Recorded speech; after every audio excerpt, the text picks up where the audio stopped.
Alright guys, this is a lifelong debate for hot rods or mechanics.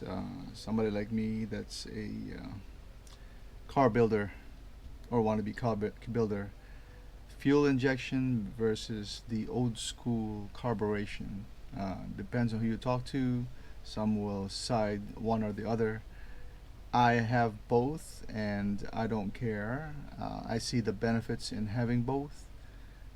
Mainly the cost, right? Sometimes if you go fuel injection, of course, the cost is three times as much.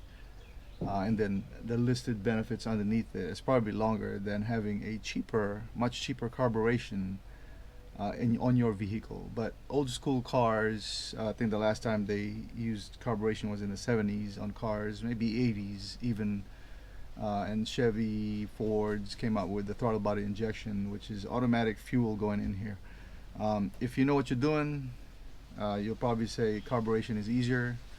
And of course, I know what I'm doing on both sides. So me, I don't care. Either ways, I know what I'm doing with carburation. Just a food for thought, right? But anyways, continuing on with the Bronco project behind me right here, the not so cheap build episode 21, in which I'm really kind of getting into details on putting on the engine.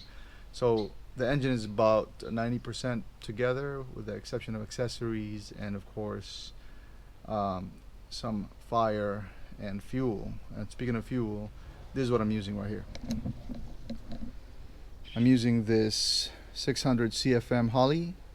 Right now it's apart because I was waiting for parts, so I took it apart. I'm gonna clean, change the jets, put it all back together using a carburation rebuild kit like this one. That way when it's in the car and I'm firing it up, and if something else goes wrong, one has been eliminated, which is the carburation. So I'm gonna go through that, I'm gonna put it in that vehicle and then continue on with other accessories. Here we go. You know you have a good kit when it comes with everything you need. Oops, almost fell. That's the float bowl. Everything you need to replace whatever you need to replace on a carburetor. So there it is. It's a matter of making sure it's the same size. I'm gonna keep the jets the same size because this is a mild application.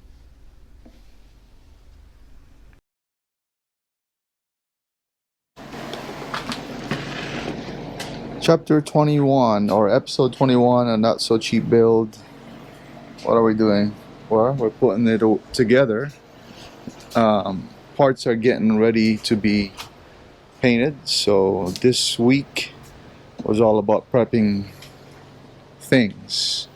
So the hood, the tailgate I've had to take off because there are some issues that needed to be addressed, and besides I needed to take off the latch and the cover because it was so rusty. It needed to be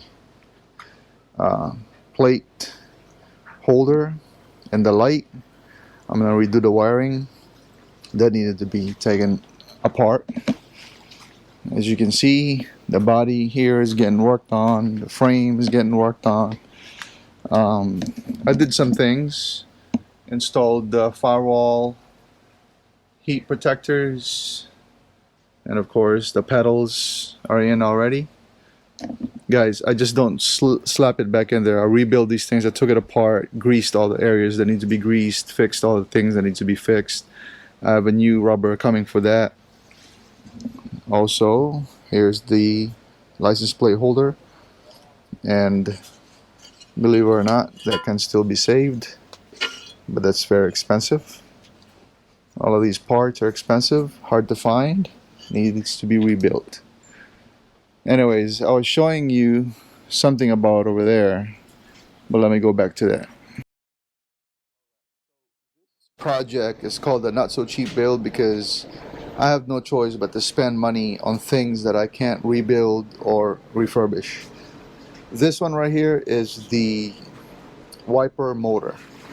It's Ford original, so I decided to take it apart and I'm going to rebuild it couple of things is that this is like about maybe $100, which is not bad, but also expensive, and I didn't want to spend the $100.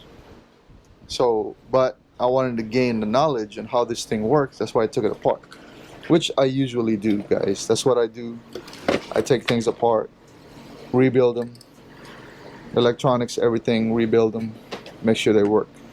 The gears are in good shape. The outside looks like trash, but that can be fixed and repainted.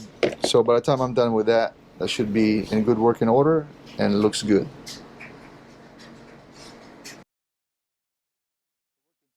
Episode 21, as the body is getting worked on, I've also continued to work on the engine. There's a little bit more here than what you saw before. Of course, carburetor has been rebuilt, so that should run good. Jets, all of that things have been changed. Radiator, aluminum radiator is in. All the accessories are in. None of this just bolted right in. This is a 3G alternator, 130. A whole lot better, and it's internal regulated, so a whole lot better than the stock they came with. Of course, brand new water pump right here, high flow water pump, aluminum radiator. That 351 should be cool.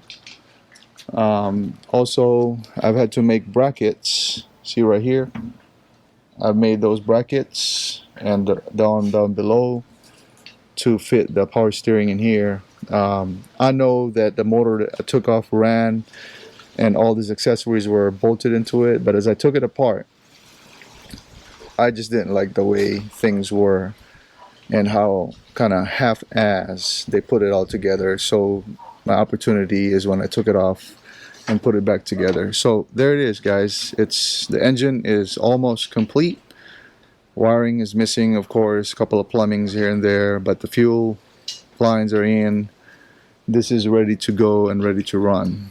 I'm running a fixed fan because, in my opinion, that's a whole lot better airflow than any fans that I've used in Bronco builds. Now that one right there has a high RPM electric motor, which is not bad. It also has a 130 alternator, so it's pretty good. It runs, runs cool, except for when it's really hot. This one that is gonna guarantee to run a lot cooler. So that's where it is.